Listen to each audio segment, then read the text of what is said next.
Assalamualaikum warahmatullahi wabarakatuh. Perkenalkan, nama saya Ika Putri Adina. Saya merupakan mahasiswa dari program studi Pendidikan Matematika Universitas Muhammadiyah Profesor Dr. Hamka. Pada kesempatan kali ini, saya akan memaparkan materi presentasi sebagai tugas ulangan tengah semester mata kuliah kewirausahaan dengan judul Proses dan Pentingnya Pendaftaran Merek Dagang bagi Pelaku Usaha di Indonesia. Sebelum kita masuk ke inti, mari kita pahami dulu latar belakangnya. Merek bukan hanya sekedar nama atau logo. Merek adalah identitas penting dalam dunia usaha. Pendaftaran merek berfungsi untuk melindungi hak kita sebagai pemilik dari adanya penjiplakan. Dan di era digital seperti sekarang, merek bahkan telah menjadi aset yang bernilai tinggi bagi setiap pelaku usaha. Lalu, apa sebenarnya merek dagang itu? Menurut Undang-Undang Nomor 20 Tahun 2016, merek adalah tanda yang dapat ditampilkan secara grafis, bisa berupa gambar, logo, nama, kata, huruf, angka, atau susunan warna yang bertujuan untuk membedakan barang atau jasa dari pelaku usaha yang lain. Nah, untuk contohnya, seperti merek-merek terkenal yang ada pada slide ini.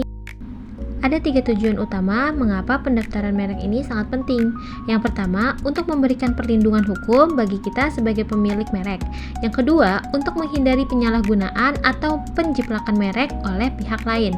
Dan yang ketiga, untuk meningkatkan nilai dan kredibilitas usaha di mata konsumen maupun investor.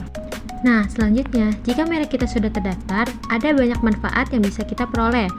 Nah, untuk yang pertama, jika merek sudah terdaftar, bisa menjadi bukti kepemilikan yang sah secara hukum. Selain itu, merek yang terdaftar bisa meningkatkan kepercayaan konsumen, bisa digunakan sebagai aset perusahaan yang berharga, dan bahkan dapat dilisensikan atau dijual. Selanjutnya, untuk mendaftarkan merek, ada beberapa syarat yang harus dipenuhi. Yang pertama, merek tidak boleh sama atau terlalu mirip dengan merek yang sudah terdaftar. Yang kedua, merek tidak boleh menyesatkan atau bertentangan dengan norma yang berlaku. Yang ketiga, merek harus bisa ditampilkan secara grafis. Dan yang terakhir, kelas barang atau jasa yang kita daftarkan harus jelas sesuai dengan standar yang berlaku. Proses pendaftaran merek dagang kini sudah sangat mudah karena bisa dilakukan secara online. Untuk langkah-langkahnya adalah: yang pertama, mengakses situs merek dgip.go.id. Yang kedua, membuat akun dan login. Yang ketiga, melakukan pengecekan ketersediaan merek. Yang keempat, mengisi formulir permohonan.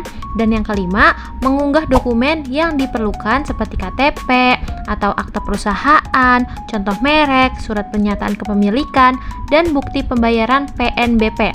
Yang keenam, setelah itu akan ada proses pemeriksaan dan pengumuman. Dan yang terakhir, sertifikat merek akan diterbitkan. Proses ini biasanya memakan waktu sekitar 8 hingga 12 bulan hingga sertifikat terbit. Sedangkan untuk biayanya, untuk UMKM diperkirakan sekitar 1.800.000 dan untuk non-UMKM sekitar 2 juta rupiah. Satu hal penting lainnya, masa berlaku merek adalah 10 tahun sejak tanggal pendaftaran dan dapat diperpanjang setiap 10 tahun berikutnya. Namun, di sisi lain masih ada beberapa tantangan yang dihadapi.